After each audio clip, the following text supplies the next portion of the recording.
Hello friends, আজ আমি আপনাদের সাথে খুবই সহজ পদ্ধতিতে মাটন কারির রেসিপি শেয়ার করব।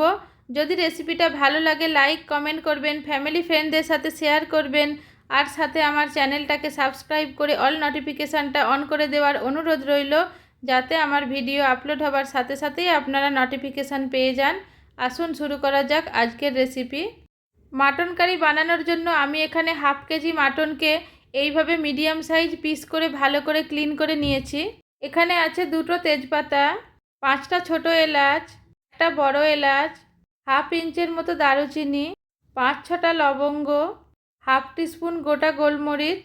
তেজপাতা বাদ দিয়ে সমস্ত গোটা মশলাগুলোকে একটু ক্রাশ করে নিলাম। ফার্স্ট একটা প্রেসার কুকারের মধ্যে 2 টেবিল স্পুনের মতো সরষের তেল ঢেলে গরম করে নিতে হবে। গরম তেলের মধ্যে দিয়ে দেব তেজপাতা আর ক্রাশ করে নেওয়া গরম মশলা। কয়েক সেকেন্ড টাইম নিয়ে ভালোভাবে ফ্রাই করে নেব। মশলাগুলো ফ্রাই হয়ে অ্যারোমা রিলিজ হয়ে যাবার পর এর মধ্যে দিয়ে দেব স্লাইস করে কেটে নেওয়া দুটো মিডিয়াম সাইজের পেঁয়াজ। পেঁয়াজটা খুব ভালোভাবে ফ্রাই করে নেব। পেঁয়াজটা ফ্রাই হয়ে যাবার পর এর মধ্যে দিয়ে দেব 1 টিস্পুন আদা পেস্ট আর 1 টিস্পুন রসুন পেস্ট দিয়ে খুব ভালোভাবে ফ্রাই করে নেব। আদা রসুনটা ভালোভাবে ফ্রাই হয়ে যাওয়ার পর এর মধ্যে দিয়ে দেব মাটনটাকে বেশ কিছুক্ষণ টাইম নিয়ে মিক্স করে নেব। মাটনটা ভালোভাবে মিক্স করে নেবার পর এর মধ্যে দিয়ে দেব প্রয়োজন মতো লবণ, 1 টিস্পুন হলদি powder, half teaspoon Kashmiri red chilli powder, half teaspoon বা নিজের প্রয়োজন মতো red chilli powder, half teaspoon ধনিয়া পাউডার, হাফ টিস্পুন জিরা পাউডার আর 1/4 টিস্পুন ব্ল্যাক পেপার পাউডার দিয়ে ভালোভাবে মিক্স করে নিতে হবে।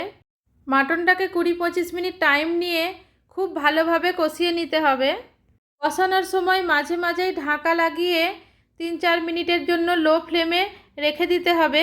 তারপর আবার ঢাকা খুলে ভালোভাবে কষিয়ে নিতে হবে। মাটনটাকে খুব ভালোভাবে কষিয়ে নিয়েছি, অয়েল সেপারেট হয়ে গিয়েছে।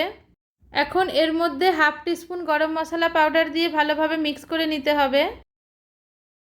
হাফ টিস্পুনের মতো ঘি দিয়ে মিক্স করে নেব।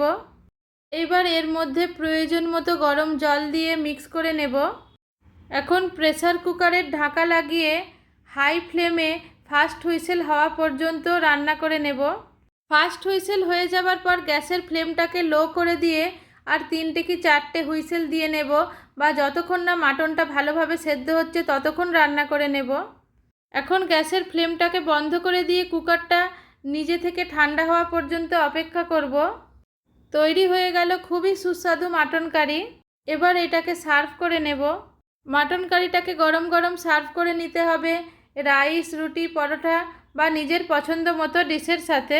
ফ্রেন্ডস, যদি আমার রেসিপিটা ভালো লাগে লাইক কমেন্ট করবেন, ফ্যামিলি ফ্রেন্ডদের সাথে শেয়ার করবেন, আর সাথে আমার চ্যানেলটাকে সাবস্ক্রাইব করে অল নোটিফিকেশানটা অন করে দেওয়ার অনুরোধ রইল, যাতে আমার ভিডিও আপলোড হবার সাথে সাথেই আপনারা নোটিফিকেশান পেয়ে যান। আজকের মতো এখানেই শেষ। আবার ফিরে আসছি অন্য একটা রেসিপির সাথে। ততক্ষণের জন্য bye, take care, thank you.